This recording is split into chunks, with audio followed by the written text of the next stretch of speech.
Bonjour Pascal Nutti. Bonjour. Bonjour Pascal, vous êtes le cofondateur donc de la Ville Bio. C'est ça.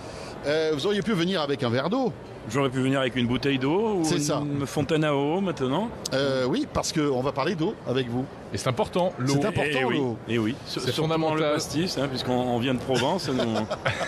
Alors oui, à consommer avec modération. Bien sûr. Bien évidemment. Mais je suis d'accord avec vous, de temps en temps, ça peut être sympathique. La Vie Bio, spécialiste de la filtration, du filtrage, comment on dit ? Non.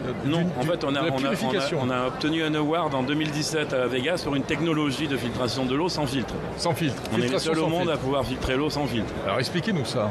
En fait, on a déposé un brevet sur l'action des UVA, la partie non dangereuse du rayonnement solaire, sur la molécule de chlore. Et le chlore étant présent dans l'eau du robinet dans le monde entier, on arrive à flasher cette molécule par de la lumière. Et en fait, l'effet indirect, c'est qu'on va créer des oxydants, des produits oxydants, de l'hydrogène, de l'oxygène, mais je n'irai pas trop loin dans l'explication chimique, qui vont permettre de casser tout ce qu'il y a en trop dans votre eau. Et donc, y compris les odeurs, les goûts, les traces de pesticides, tout ce qui peut être... Simplement en projetant de la lumière sur une bouteille. On appelle ça de la photolyse, oui.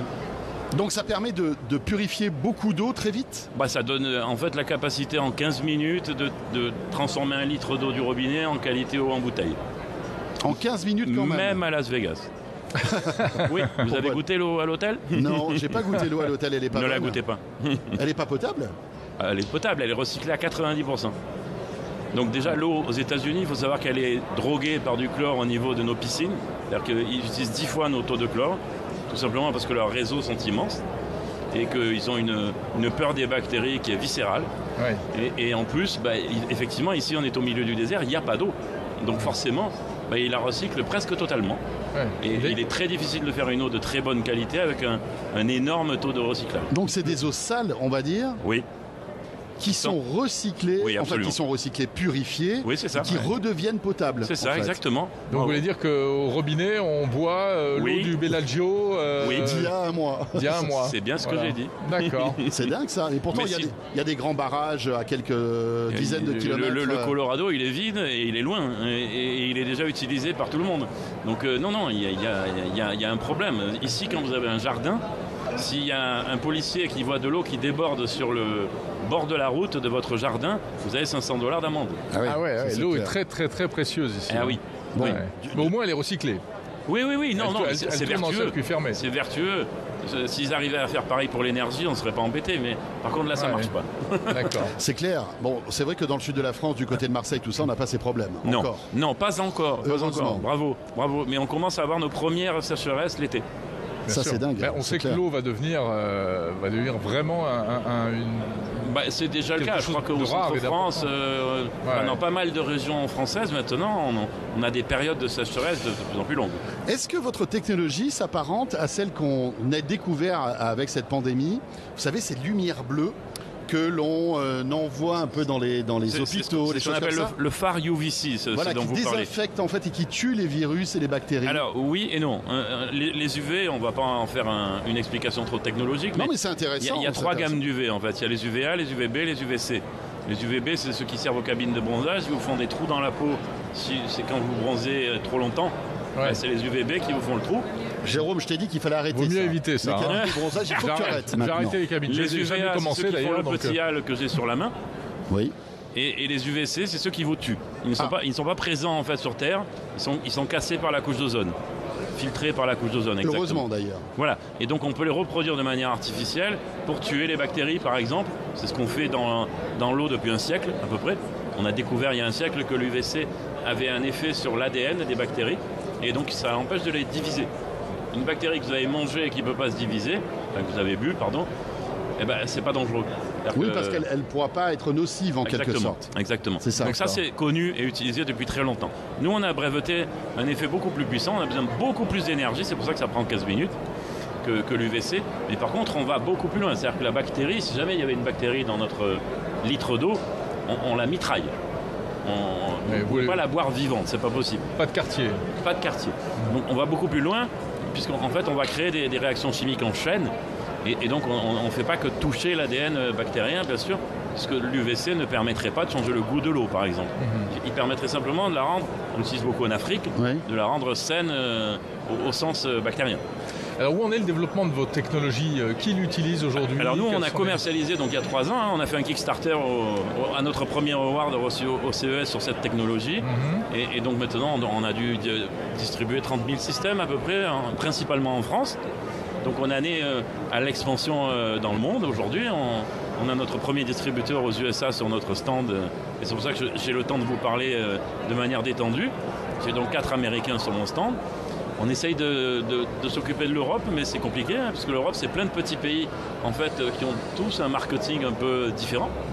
Et on lance en fait cette année 2 produits un peu plus gros, parce que jusque-là, on était limité à 1 litre, à des bouteilles d'1 litre, qu'on met dans des tubes de purification et qu'on peut enchaîner tous les 15 minutes. On les laisse 15-20 minutes et puis on les ressort, 15 minutes, etc. Et donc on pouvait faire 4 litres à l'heure. Donc, alors c'est vrai que pour la maison ça va, pour les particuliers, mais pour les restos, les voilà, trucs, donc là compliqué. on sort un produit de 5 litres sur table, une fontaine à eau en fait, mais sur table plutôt pour les particuliers, les familles de 4 personnes on va dire.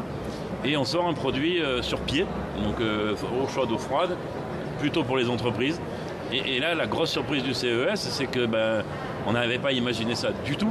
Mais dès le premier jour, dès le matin, 5 minutes avant l'ouverture, il y a un journaliste qui arrive sur le stand. Il me dit, mais ça, je veux ça pour ma maison. Et oui, en fait, on avait oublié qu'un Américain, il think big. Il veut un steak qui est plus gros que son assiette. Donc il veut être rassuré sur le providing de l'eau, sur la nourriture, en fait, tous ces trucs-là. Et alors, vous pouvez répondre à cette demande de grand public? Bien sûr qu'on va y répondre. C'est révolutionnaire pour nous. Ça veut dire qu'on va passer d'un produit d'un prix moyen de $100 à un produit à un prix moyen de $1 500. C'est une révolution.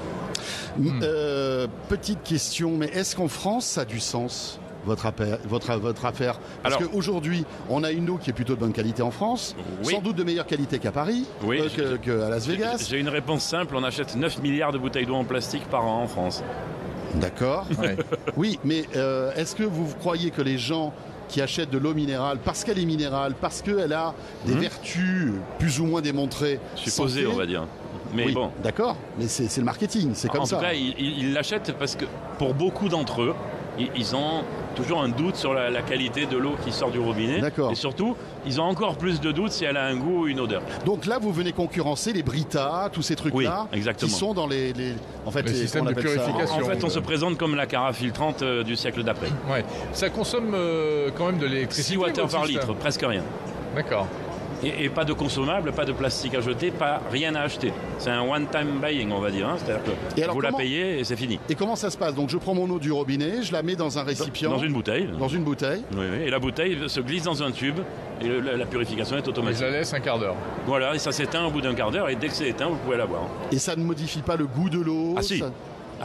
Ça modifie le goût de l'eau. Ça la rend qualité en bouteille. C'est-à-dire que vous n'avez plus aucune sensation sur la langue, elle devient très légère. En fait, on supprime toutes les molécules odorantes, toutes les molécules qui peuvent avoir un goût. Et donc, on vous la neutralise totalement. D'accord. Mais du coup, il n'y a pas de minéraux, de choses comme ça? Si, on est le seul système au monde qui, justement, ne touche pas les minéraux. Vous touchez pas les minéraux? Il n'y a pas de filtration mécanique. D'accord. En fait, dès que vous avez un filtre, vous avez une réduction des minéraux. Mais nous, on n'a pas de filtre. Donc, on ne fait que toucher à la chimie de l'eau. Et les minéraux ne font pas partie de la chimie. Quelle est votre étape ultime en fait? C'est d'équiper des stations d'épuration, je sais pas. Non. Qu'est-ce que vous imaginez comme à la fin de votre rêve? Non, parce qu'on restera ce qu'on appellera point of use, point de distribution, tout simplement parce que transporter de l'eau purifiée, c'est dangereux. Vous risquez une infection bactérienne si vous enlevez le chlore. Et oui, parce que voilà, il faut toujours avoir du chlore jusqu'à la fin. Exactement. C'est ça. Donc on restera chez vous. D'ailleurs, on aimerait bien y être. Écoutez, pourquoi pas? Écoutez, on est intéressé. Pourquoi pas? Où est-ce qu'on l'achète? Lavie.bio. Lavie.bio. Ça commence à moins de 100 €, donc c'est pas un achat qui est long à rembourser. Vous pouvez en acheter une petite pour le bureau, par exemple. Et la durée de vie de votre cylindre, là? C'est quasiment infini. C'est 50 ans de durée de vie pour les laits d'UVA. Bon, voilà. Convaincu? Écoute, oui, je suis convaincu. On va réduire notre consommation de bouteilles. Il faut venir goûter l'eau sur notre stand. Non, le seul truc, c'est que c'est 1 litre tous les quarts d'heure avec le système qui existe. Oui, mais il y a aussi la fontaine 5 litres. La fontaine 5 litres. Elle va être disponible dans 4 mois environ. Dans 4 mois. Et bien voilà, elle coûtera combien la fontaine 5 litres? Environ 400 €. 400 €, d'accord. Donc on pourra l'amortir parce que à ce moment-là, on achète plus de bouteilles d'eau. 260 €, 360 € plutôt par foyer moyen d'achat d'eau en bouteille en France. Par an? Par an. D'accord. Pascal Luthi, vous nous avez convaincus, bravo. Merci beaucoup. On voit que vous avez l'habitude de pitcher, de convaincre les gens, mais c'est très bien. Oui.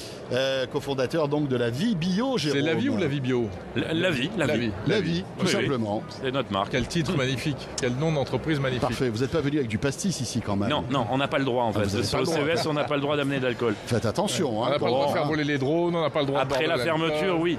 Quoique ça peut peut-être tuer au Omicron, finalement. Alors oui, ça ça pourrait tuer Omicron, mais par contre, rassurez-vous, on n'a jamais trouvé de virus du Covid dans l'eau potable en France. Ah, ça c'est vrai, c'était dans les eaux usées. Exactement. Non, c'était dans les eaux d'arrosage, à Paris. Non, mais je crois qu'il y a dans les eaux usées, on en trouve tous les matins. Et il y a même des, des mesures justement de virus dans les eaux. Oui, on repère les clusters comme ça, oui, bien sûr. C'est très intéressant. Mais rassurez-vous, l'eau potable que vous avez au robinet, elle est quand même très vérifiée en France. Heureusement, merci le chlore. Merci beaucoup. Passionnant. Pascal Luthi. Merci beaucoup.